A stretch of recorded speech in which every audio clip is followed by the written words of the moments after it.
ഇന്ന് നല്ല അടിപൊളി മുളക് ചമ്മന്തി കേട്ടോ. സാധാരണ മുളക് ചമ്മന്തിയല്ല, നമ്മുടെ സ്റ്റാർ പുളി ഉപ്പിലിട്ടതിൻ്റെ ചമ്മന്തിയാണ്. അതിന് വേണ്ടി കുറച്ച് വറ്റൽ മുളക് ചുട്ടെടുക്കണം കേട്ടോ. വറുത്തെടുക്കരുത്, ചുട്ട് തന്നെ എടുക്കണം. കനലിലോ ഗ്യാസിലോ ഇട്ട് ചുട്ടെടുക്കണം.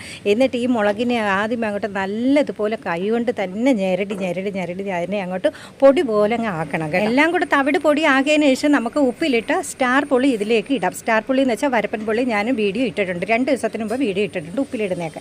അപ്പോൾ അതും കൂടി ഇട്ട് വേറെ എക്സ്ട്രാ ഉപ്പും കായം ഒന്നും വേണ്ട, ഇത് മാത്രം മതി കേട്ടോ. എന്നിട്ട് എല്ലാം കൂടെ അവിടെ ഞെരട്ടി അങ്ങോട്ട് ഇതേപോലെ ആക്കണം കേട്ടോ. മിക്കവാറും ഈ മുളക് ചമ്മന്തി ഒങ്ങാണ്ട് ലാലേട്ടനും സുരേഷ് ഗോപി സാറും മമ്മൂക്കയും കൂടെ കണ്ടാൽ തീർച്ചയായും എന്നെ വിളിച്ച് ഇച്ചിരി തരുമോ എന്ന് ചോദിക്കും കേട്ടോ. സ്റ്റാർ പുളിയെങ്കിലും ഇച്ചിരി തരുമോ എന്ന് ചോദിക്കും. ചോറും ഈ ചമ്മന്തിയും പിന്നെ ചുട്ട പപ്പടവും കൂടെ പറഞ്ഞാൽ അടിപൊളിയായിരിക്കും കേട്ടോ. ചുട്ട പപ്പടം ഇവർ മൂന്നിനും ചോദിച്ചാൽ മാത്രം ഓരോന്ന് കൊടുക്കും. അപ്പോൾ നമ്മുടെ ചോറ് റെഡിയായി, ചമ്മന്തിയും കൂടെ കൂട്ടി പിന്നെ നമ്മുടെ ഓമയ്ക്കയും പരിപ്പും കൂടെ ഇട്ട് കറി ഉണ്ടായിരുന്നു. പിന്നെ അച്ചിങ്ങയുടെ മെഴുക്കുവരട്ടുണ്ടായിരുന്നു. എല്ലാവരും